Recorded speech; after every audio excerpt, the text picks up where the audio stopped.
Just like the common cold was part of our society now and flu was part of it, there was also a spiritual aspect of difficulty that people had in the creation of modern Western societies, led to a greater propensity to depression, anxiety, and other kind of psychological fear-based illnesses, including the belief system that those things shouldn't be happening. And I just came to normalize that in my mind that this is in part the effect of these kinds of lifestyles, and that we would need to ultimately develop a kind of medicine to treat it, just like we had to develop medicine to treat the common cold and influenza and these other problems that we had. This was just a natural effect of us having modified our lifestyles from traditional communities and lifestyles to these modern ones. Welcome to Telar Maestro podcast. I'm happy to be with Maestro Hamilton Souther again. He, Maestro Hamilton is a trained master shaman, a former anthropologist who received his training from Julio Llerena Pinedo, a renowned healer in 2004. And in 2004, he became the first Westerner recognized as a Maestro Médico Vegetalista, Amazonian plant medicine expert and a title of distinction in plant medicine. Hamilton experiences encompasses around 20 years of using sacred plants to help clients improve their lives. He has worked with over 15,000 individuals and guided over 3,000 plant medicine ceremonies, including over 1,500 ayahuasca ceremonies. Um, Welcome to the show, Hamilton.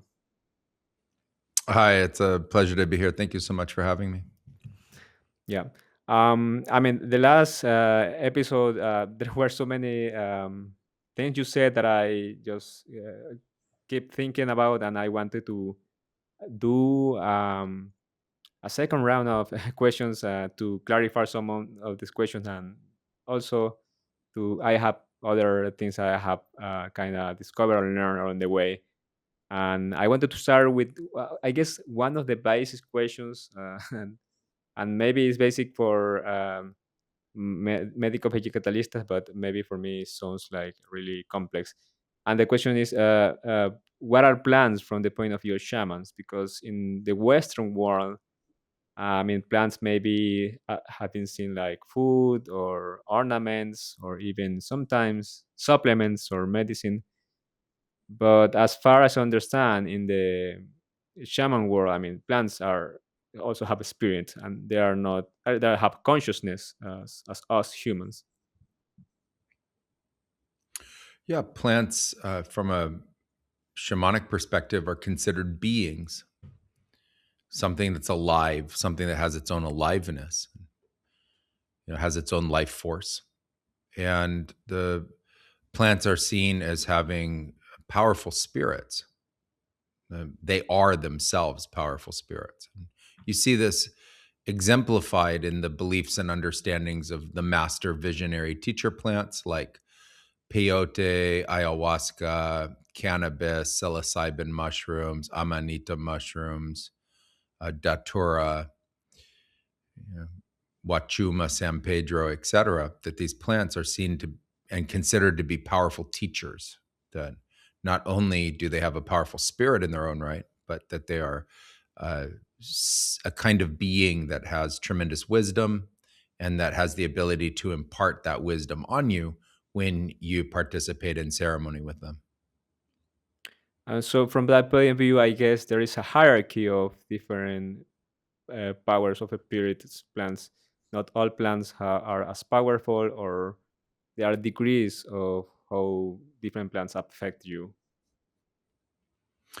Yeah, some plants are considered to be more medicinal in their nature. Some are considered to be more powerful in terms of how they can affect you or how they can heal you. Some are considered to be poisonous or, not helpful in that way. Some are ornamental and they're not to be consumed. There's obviously a wide variety of plants, and they're just highly revered and highly respected and also loved by the people that work with them. Okay, so, and I also heard that, I mean, there has been a lot of focus on ayahuasca in the last years, I guess, a rediscovery of these plant medicines. in the Western world, Europe, in the US. But I heard from a podcast that, I mean, plants are I mean, especially for medical vegetalistas, plants are a tool, but also there are other tools from shamans, for example, sounds or maybe words that might be as powerful as plants. And I heard that even some shamans are as powerful as to encapsulate the power of the plants in sounds, that not even needing any more plants to perform the same healing benefits or spiritual benefits. Well, there's a kind of transformational training that takes place when you work with the plants. And it's said that through that process, an individual, a human's spirit, in this case, the Maestro Medico Vegetalista, they go by other names too in terms of their rank and hierarchy, have the capacity to affect others, and they themselves have been trained as great healers. And so they can learn from the plants in a direct transfer of knowledge and ultimately be able to wield the nature of the spirits of those plants, or they themselves have been, you know, transformed into a person that can perform those healings.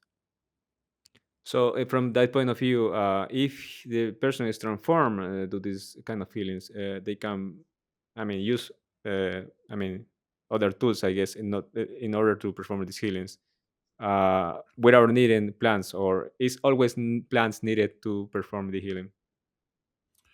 I think you'll find practices that, don't include the plants that are considered to be very powerful and curative in their own right. Mm, I don't think there's a way to compare the two. I think one is a kind of work that utilizes plants as a powerful tool, and another one is a kind of work that utilizes other spiritual capacities. And you see this especially in the Andes of Peru. In the high Andes, there's in the mountains, there's a number of different kinds of healers and spiritual practices that don't directly uh, revolve around the consuming of the visionary plants. Some of them are medicinal baths that they do. Same thing here in the Amazon. There's many different kinds of medicinal baths. And part of it is a process of diagnosis, and part of it is the actual kind of treatment that somebody has. When people have certain kinds of illnesses that the plants are effective for, they get diagnosed and then the plants are prescribed. But when they have other kinds of illnesses, many times spiritual illnesses, other forms of treatment will be implemented. Sometimes it's to, cleanse them energetically, especially in the form of the medicinal baths. Other rituals could involve certain kinds of prayer or invocations to help support somebody's transcendence of the negative symptoms that they have. And how do you differentiate between someone that has a physical ailment that need only physical procedure, and someone who has a spiritual ailment that is basically being shown as a physical ailment? When somebody comes to you and, you know, you go through a diagnostic process. It starts in observation and then asking them about their symptoms. And there's a kind of interview process to understand, what they're experiencing and how they can describe that experience to you.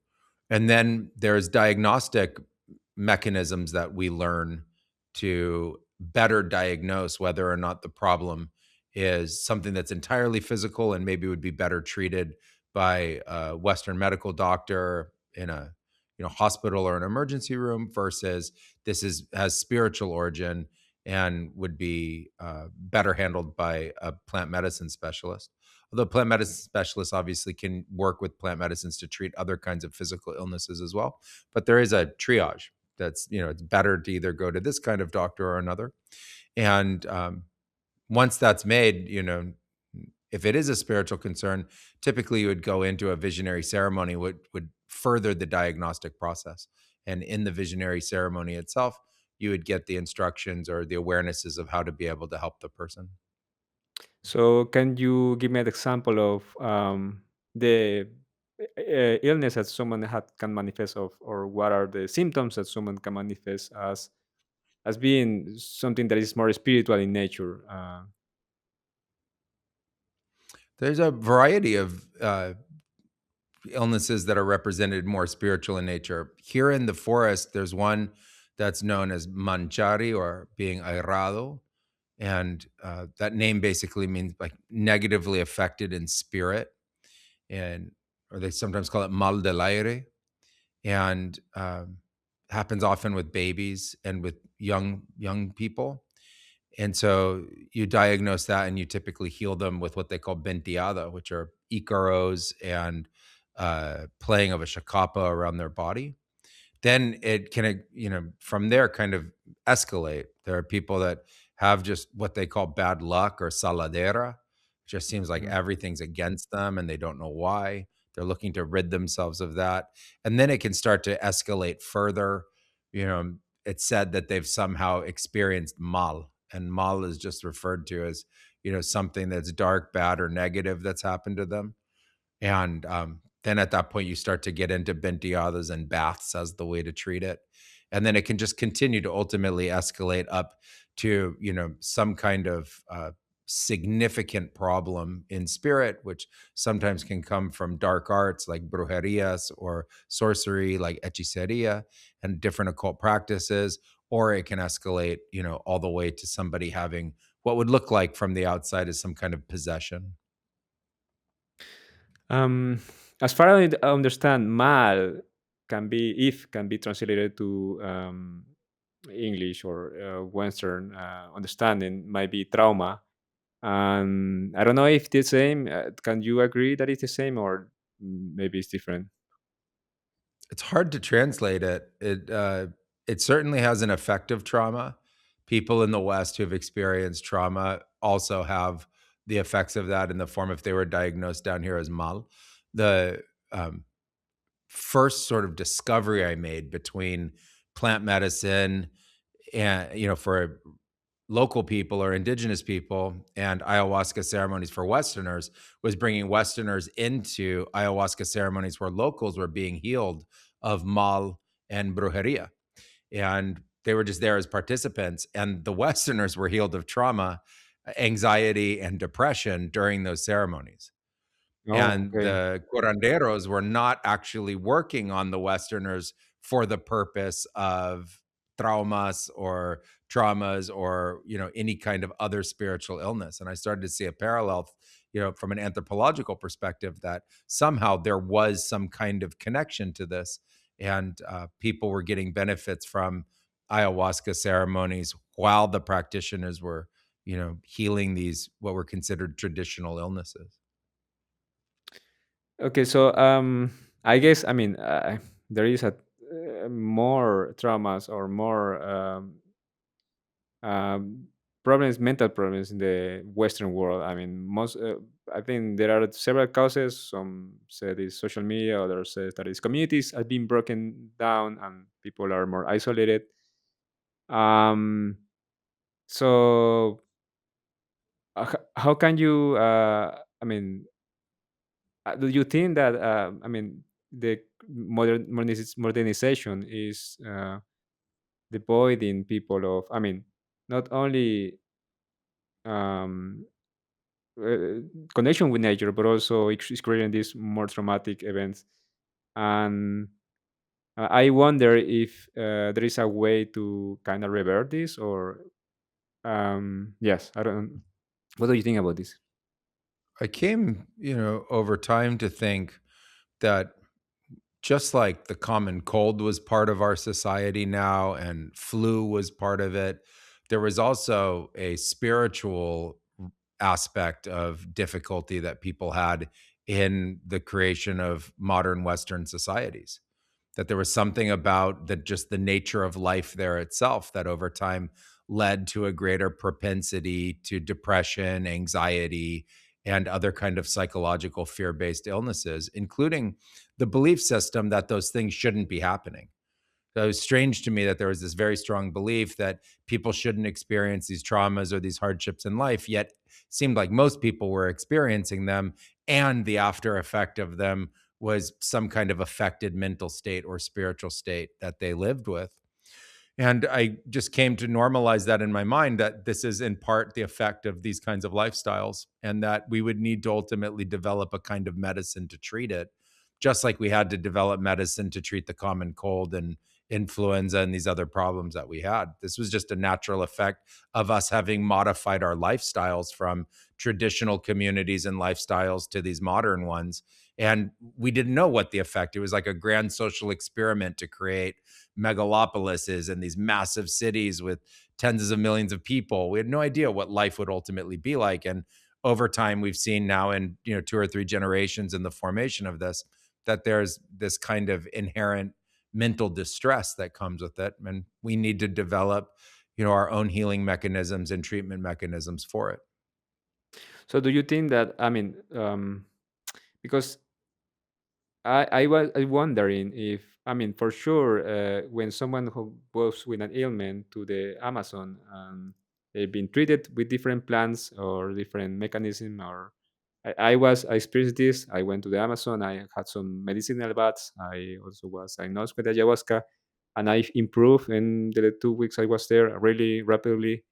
But when I came back to Berlin, I live in Germany. The disease started to coming back, and I've, I've lately been researching a little bit about my disease. I'm not sure if it's only physical, might be also spiritual, but I wonder if some kind of improvement or someone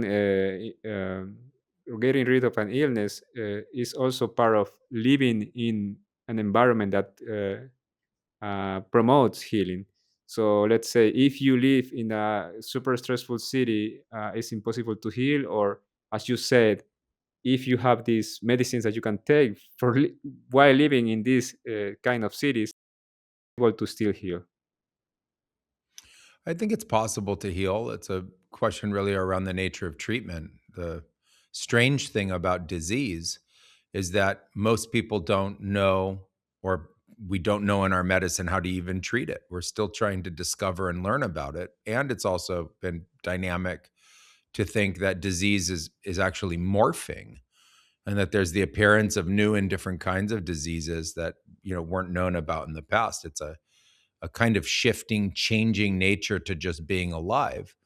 And part of it is environmental, part of it is spiritual, and part of it is the nature of the code or context of our own bodies.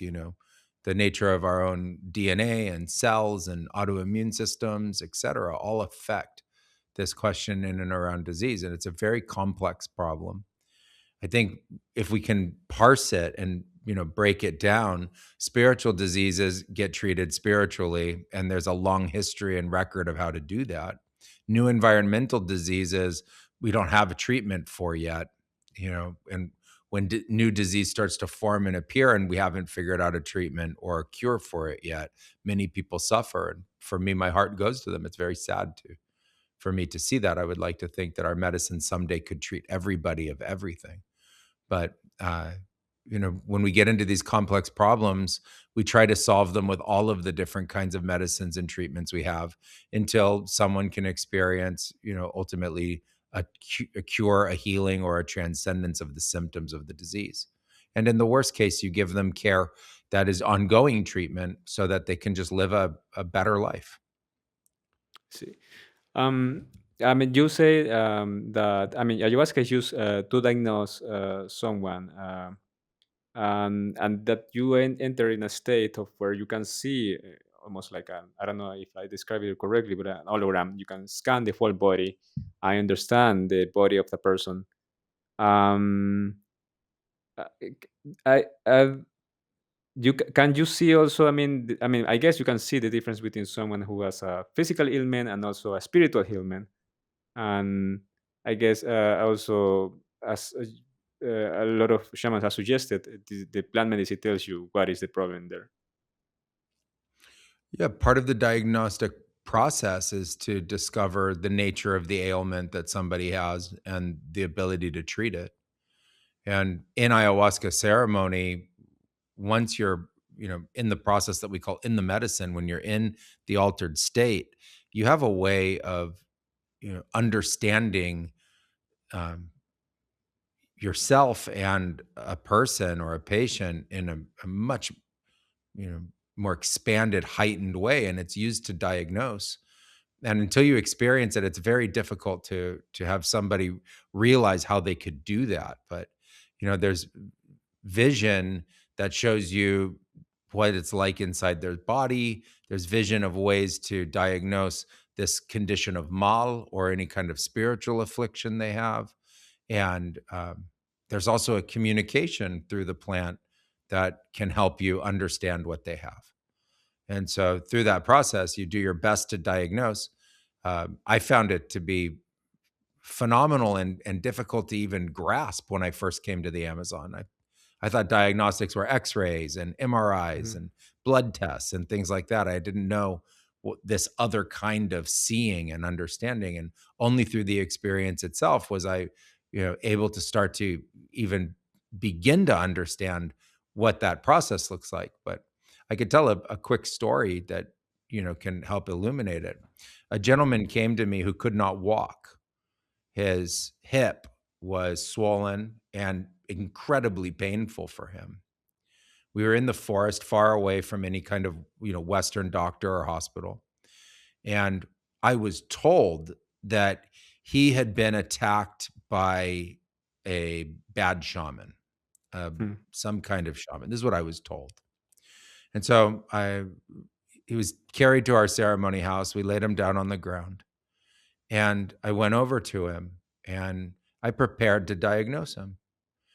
And so, you do a preparatory ritual for that. And now I'm ready to diagnose him. I connect with him just like I would in an ayahuasca ceremony, but this was in the afternoon without ayahuasca. And it's as if the ayahuasca is there communicating with you. I call on it and asked it, from an internal vision, what's going on here? And clearly in the vision, I see that there isn't any kind of negative anything with him. I don't see that at all. I see that he has a abscess on his femoral Hmm. head. He has an abscess. He has a deep infection. Well, And that's the cause of this, and that he needs surgery. He needs emergency hip surgery to fix this abscess. And um, so, just to make sure, that was already in the afternoon. We were going to have ayahuasca ceremony that night. That night, we drink ayahuasca, and I have him there. He does not drink. I just want to double check that this is correct. And I go into ceremony and I go over to him, and we performed spiritual healing on him. But that was not the core cause of the problem. The ayahuasca came back and said very clearly, we already diagnosed this. He has an abscess in his mm, femoral head. He needs to go to a surgeon. And so the next morning, we helped him get back to the city and get to a surgeon. Sure enough, they did x rays. He had an abscess in his femoral head. They did immediate emergency surgery. They cleaned the abscess, and he ultimately survived. He saved his leg and he was able to walk again.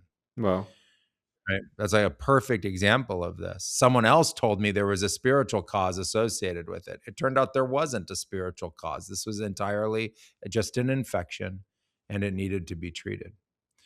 And then there are the opposite of that. There's the nature of when there are, stories of people coming claiming a physical problem and it actually has a spiritual origin associated with it. And so that's part of the diagnostic process. It's not perfect. We would love it to be perfect, but it's not. There are still times where people can diagnose and get things wrong. It happens in spiritual traditional medicine and Western medicine the same, but everybody strives to do the best they can. yeah.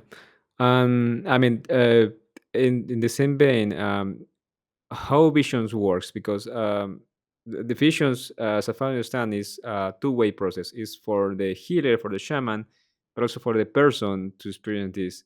And I heard, I mean, for me, it was a mixture between past traumas, trying to solve those, and also a vision of the future.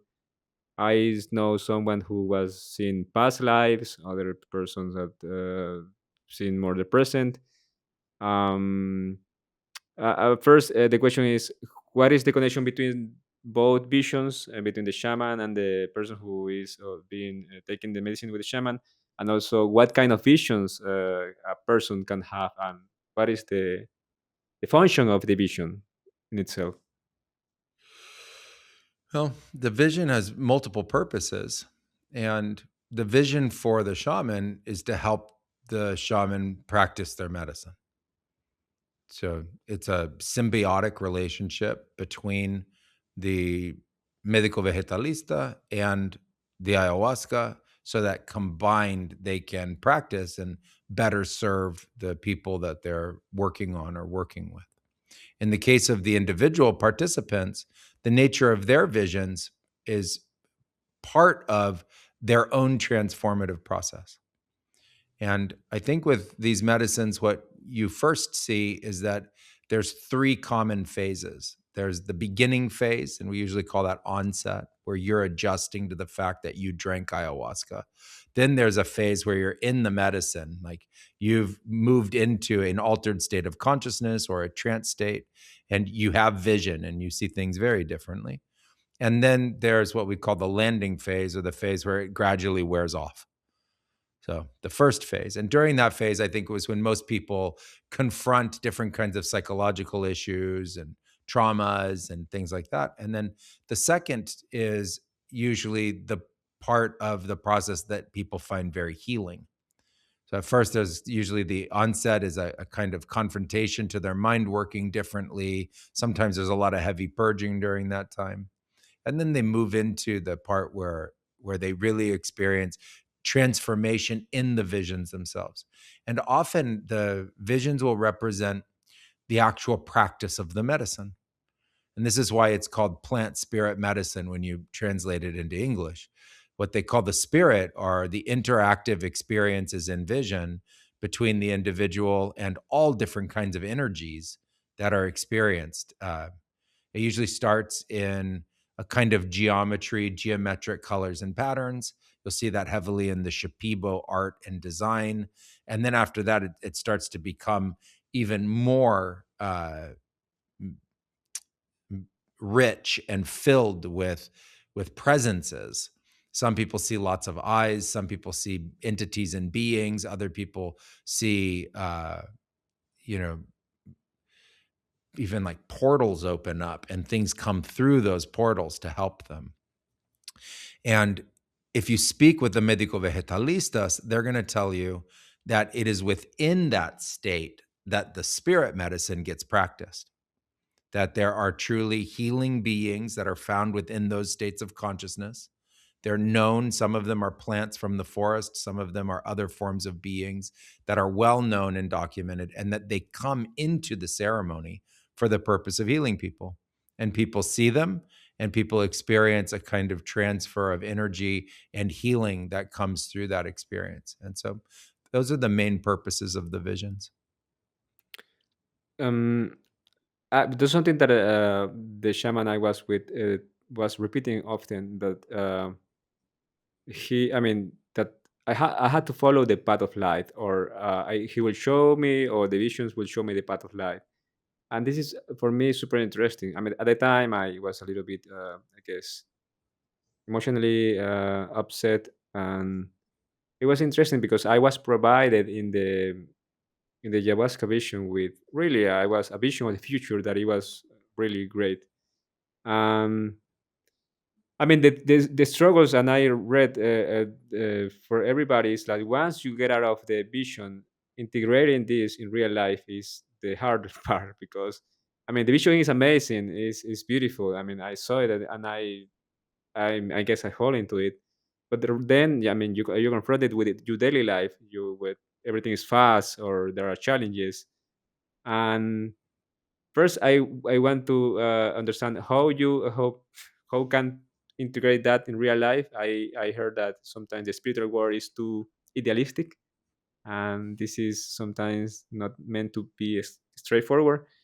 And on the other side, the value of providing a vision, because I think, especially in modern world, having a vision of a path of life is super important for people.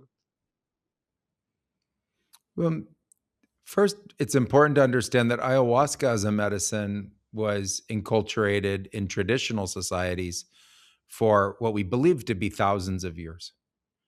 And so the nature of the practice with that medicine has been uh, with people who live a very different kind of pace of life and culture of life. So the treatment processes that were enculturated and created, you know, live and come out of people who live very basic agricultural lives. Mhm. And the opportunity to heal and integrate after these experiences is part of the culture. The people are told to rest and have bed rest for 3 days or a week after the experiences, right? They don't go from ayahuasca ceremony back into a taxi cab, back into their house, back Yeah. into a Work. city environment. Yeah, Yeah. back into work, etc. That's all brand new. That's, the willingness to share these cultures and share these processes. Typically, along with ayahuasca ceremony came a process called dieta, and dieta required bed rest.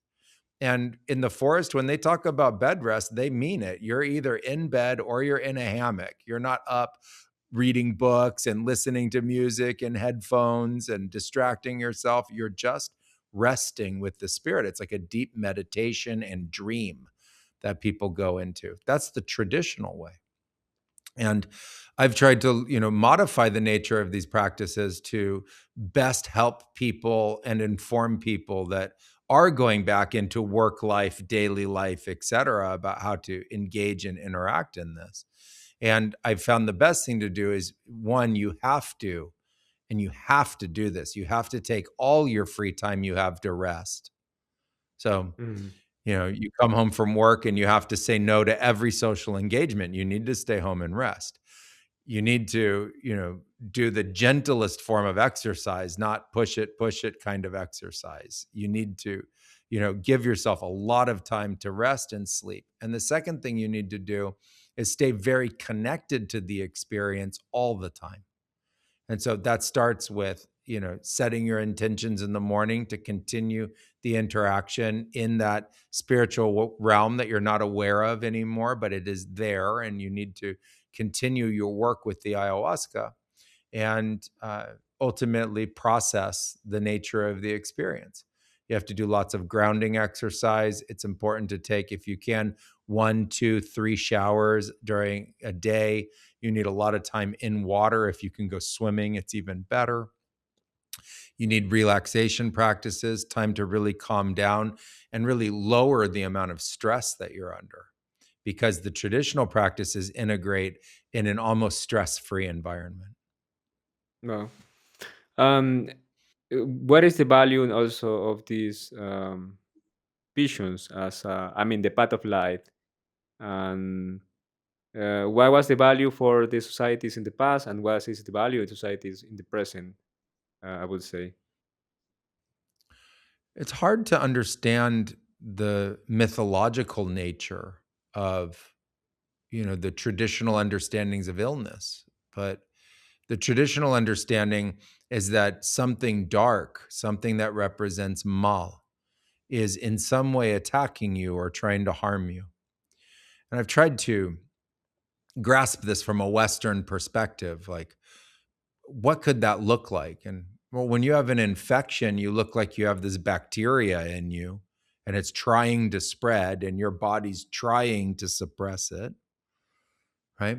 And same thing what happens with viruses. And you have this immune system response.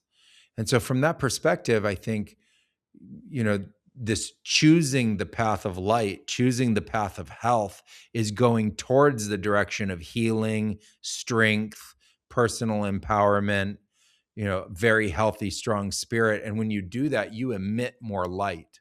When you're healthy in spirit and you're strong, you're brighter. People are more energetic. They look happier. Their eyes shine. They have more vitality. And so I think in the mythological context, going toward that path of the light is the path of that health and vibrancy.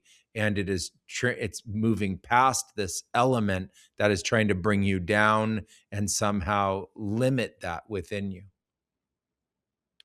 Yeah. So and okay. So from that point of view, is how important is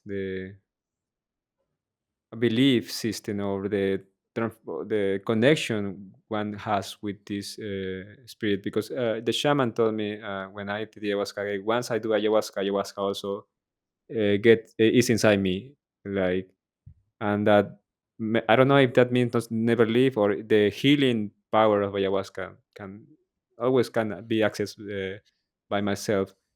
And I wonder if that also, I mean, this connection is always there, or can be lost, or can be regained. Yeah. That said, all of the above. You can gain it and you can lose it and you can regain it, very much like any kind of friendship. And uh, there isn't a lot of explanation for it other than that when you use and work with spiritual medicines, there's a spiritual connection that gets made and formed. And you can maintain that over time simply through invocation and the connection that you give to it, asking for continued help, support, and healing. Um, is the traditional way. Some people give offerings. Some people give blessings. Some people do rituals to help support that connection. But I think it really does come from the heart and it comes from love and requires less ritual than a lot of people give to it. I think it really is a personal thing. And it's part of your intention, which I always consider to be the deepest, most sacred part of you. And so you express that to the plant and you establish the relationship. And depending on the kind of healing that you need, it will support and help you as long as it can. Obviously, when there's different kinds of more physical based manifestations of illness, sometimes you need more treatment with the medicine, or the medicine is only something that can help you and not fully cure or heal you. And all of that should be ultimately, described and discussed with the medico vegetalista. That should be able to let you know, the nature of the treatment process that you would have. And the spiritual connection is entirely up to you if you want to maintain it. So, I mean, I imagine that in nature, or in the Amazon, at least, easier to feel. I mean, it's easier to feel connected to the nature and to feel more calm. I mean, it is the same case in cities. So, like, can you keep connected with these plants, or do you need to be surrounded more with nature and look for nature to have these connections? Um, I'm very practical when it comes to this kind of a question. I think, you know, your connection is for you to maintain. And it's easier to maintain it if you live near the plants where they're living.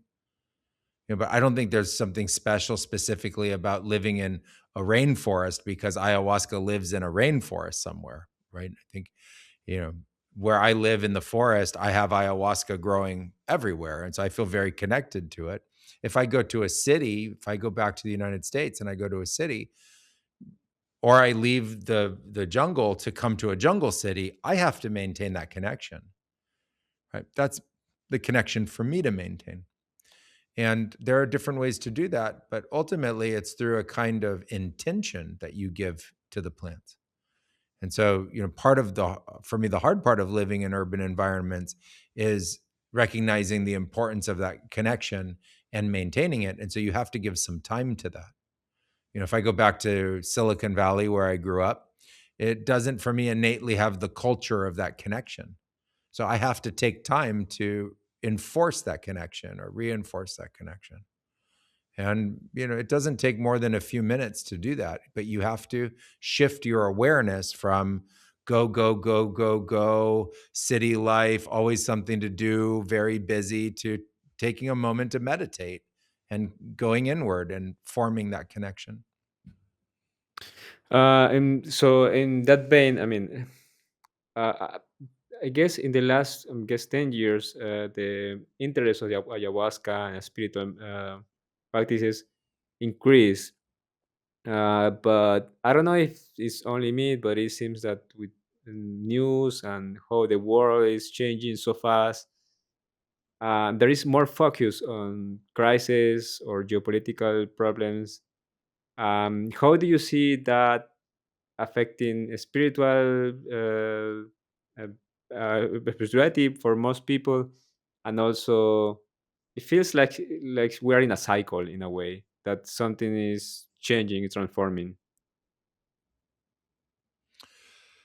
My personal view is that in a very long cycle, ultimately, there is a continued expansion of consciousness and spiritual awareness.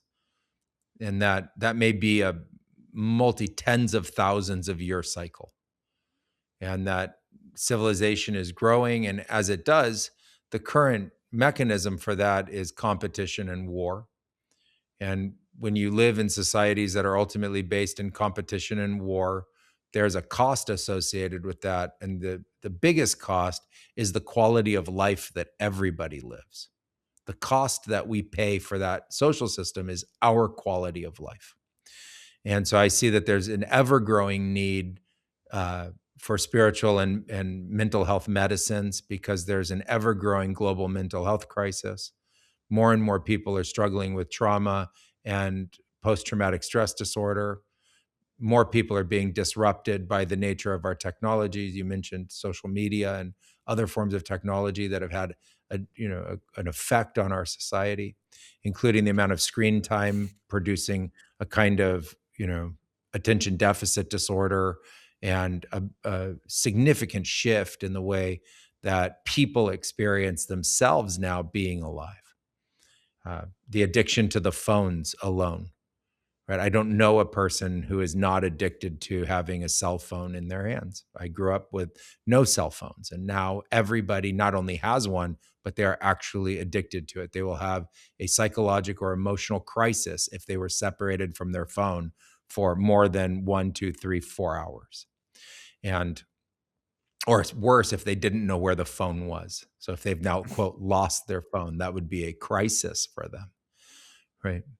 So the effects of that are real, and we're in a continued escalation of that. And part of it is algorithmic, that the algorithms that were used to promote media in the last 20 years are trained on the aspects of us, on our human aspects that are most triggered. And so the more triggered we get, the more the views go up and the more that gets supported and trained. It has nothing to do with the health and well-being. And there's also been a great move to create greater polarity. Yes. So these guys versus those guys. And that has a tremendous effect. And so in that period of time, we see that as a cycle, and I try to remind everybody that even though most people in life live in a place where they're relatively safe and it doesn't feel like there's, war happening directly where they are, there is still global conflict that is continuously playing itself out. This is global conflict that has continued since World War II. It's been going on now for 80 to 90 years continuously. And, if you look on the in the world around where the actual hotspots of that are, there's many places where there's actual armed conflict taking place. And so, when you look at a world like that and you understand it through that lens, it makes more sense, the kind of nature of the cycle that we're in.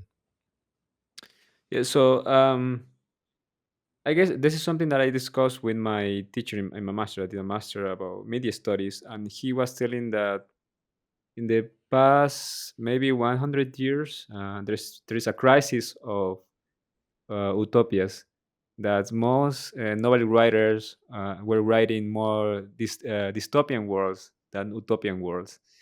And that was interesting for me because it was true, especially in video games, because I've been part of the entertainment industry, and I see that there is a lack of imagination for these utopian worlds where everything is beautiful. And I feel like this is rapidly increasing with the addition of technology, and I'm trying to tie this to the vision with ayahuasca, because for me, it was really healing. I also was really moving to see a vision that it was beautiful, and I feel like it seems that this lack of imagination also is part of it. Like there is no, there needs to be a renaissance of, okay, this is a vision world that I would like to live in, and I have hope, because I know that there is work for renewable energies, and maybe we can move toward that in a world where there is less pollution, maybe more nature.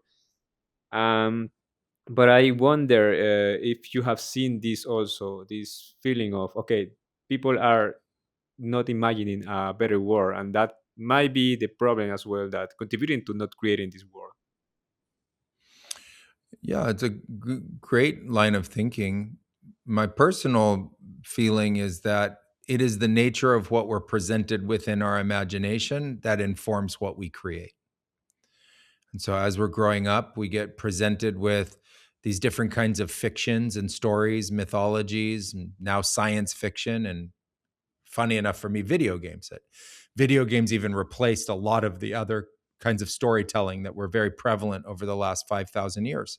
We went from sitting around campfires telling stories Mhm. in pure imagination to now algorithmic video games that kids are playing and people are playing. And without much discussion on the impact of that on Yeah. our imagination and on what we understand. And so to run a thought experiment about it, I say, okay, make it that there's only one child playing these games being exposed to these stories, not millions, just one, right? And they sit down and you watch them for 5, 10 years. Okay, and now you come back and you ask them the stories they know. And the only stories they'll be able to tell you were the stories that they were presented with, that they played with. Yeah. So the child doesn't have a frame of reference beyond the nature of those stories. Right. So the moral of that story is if we present and create dystopian narratives for everybody, everybody lives in their imagination with dystopian narratives, not utopian narratives. There's no Yeah. example for them. And then we create that world. And so it is necessary for us to create new versions of imagination. It's necessary for us to use the new technological tools we have for that imagination, express ourselves in the world we want to live in, not the world we want to run away from or we're scared of. We need to share those visions with our children so that they grow up wanting to create that world of renewable energy, that world of infinite possibility. If we told stories that showed infinite energy and people that were free and creating magnificent things for society, and that societies were measured not on individual wealth but the collective wellness of the society, and that it looked fun and interesting to be alive in those societies, and people grew from young to old and it wasn't boring. It was Mm. actually wonderful to be there, and things were magical and being created all the time, and life was vibrant, and there were foods and there was communication with the nature itself. It would seem like a fantasy fiction story. Right? But we have the capacity to create that if we have the imagination for it. And so I think we must over time shift the nature of our imagination. And it's true, there's been a lot of dystopian stories told in the last 100 years. And I would like to see new stories be told. I wonder if you have encountered people, I mean, with these feelings lately, like, okay, the vision of the future is not that positive, I guess, and that through the plant medicine that's been reverted, and they have gained a vision, a better vision of life, and better vision of the future. I would say most people come through plant medicine and gain a better vision. The first thing they do is they cleanse this mull, they cleanse this darkness that's in them, and it goes away and it helps open their imagination. And then they start to see that there's a much deeper connection and spiritual connection to life than feeling alone and isolated. And then they naturally start to imagine a better place. And most people I know that practice plant medicines, especially coming from the West, uh, aren't so much dedicated to the idea of utopia, but improvement, that we can heal, we can create a better future, we can ultimately live in greater harmony once again with nature, and that we can do so in conjunction with these great, plant teachers, that we can become stewards of the earth and better support the earth and live in harmony with with Gaia or Pachamama, which is, the embodiment of the actual living life force and spirit of this earth. That's a common vision that people have that seems to be shared with ayahuasca. and the traditional sites are now not receiving the same participant they used to. And the concern is for the future is that these practices in other parts of the world are avoided with the traditional knowledge, and maybe are only superficial, and even malpractices over there. I guess is yeah. I guess the job for the future will be to expand and make people understand that the difference between people, someone who knows the medicine, real masters of the medicines, and people who, because I hear also in Europe they make ceremonies, and I personally wouldn't do it because I feel like you have to be where people know what they do, the connection with nature. And yeah, I mean, I guess that's your work now. And can you tell me a little bit about your plans for the future? What is happening in Blue Morpho, etc., etc.? With this expansion, I thought that the most important thing we could do to help everybody is to offer training and, knowledge about how to use these medicines. So we talked a little bit about, you know, this idea of living in urban and industrialized environments and the kind of mental health concerns that come with it. And we found that traditional plant medicine is a great way to treat that. And so I've been creating education courses and training courses to help people learn how to use the plant medicines for themselves, for their friends and family, and ultimately, if they want to sit in other plant medicine sessions, to know how to do that in a safe way. And so I've created trainings. We've had a number of people come through our program. It's an 8-week program. Well, you do it online at your own pace. We have bi-monthly mentorship calls so that I can mentor you and help you understand how to use them. And we walk you step by step through the process itself so that you can, sit down with psilocybin mushrooms or, San Pedro Achuma, or even ultimately learn how to sit with ayahuasca to be able to receive the transformational experience and or prepare yourself better if you're going to go work with a maestro médico vegetalista. If you're going to work with one, you get a lot more out of the experience if you know already going into it what to expect and how to be able to address the different kinds of states that you go into during the ceremonial time. So I just thought as this happens, the best thing we can do is inform people, help you understand how to be able to discern and know a real maestro médico vegetalista from a person who's just serving and offering these medicines. I think the best way to support people is to be able to know and discern. So pick the right people to work with, learn how to work with the medicines. You can always take our training course, and you're also welcome to come down to Blue Morpho here in the Peruvian Amazon. You can come to Peru. It's beautiful here. It's an amazing place. And participate in ayahuasca and San Pedro ceremonies with us. I make all our own medicines and I perform the ceremonies. Yeah, I think this is especially important because, I mean, from my personal experience, I went with a shaman in Ecuador that has a lineage of shamans. His father was shaman. No, no, his uncle was shaman. His grandfather was shaman. But the problem is he didn't speak that well Spanish. And when I was trying to communicate with him about my visions or my problems, I mean, he barely knew Spanish and his language was Quechua. And I think that's probably is the case from a lot of people that maybe not only, I mean, maybe they find the right maestro, but they don't speak Spanish well. I think this is where the value of your Blue Morpho is, because you understand both worlds and you understand how to translate or how to interpret the language of the shamans in the Amazon, but also use this uh, in more eloquent way in the English and Spanish for Westerners. And yeah, I thank you for your time today, and also I will link in the description all the Blue Morpho links. And yeah, I hope that the public was able to get more information about this and get into your ceremonies and the Peru. I know it's beautiful, and find healing. Thank you so much. Yeah, it's a pleasure to speak with you again. I wish you the very best in everything that you're doing, and hopefully many more conversations. Thanks.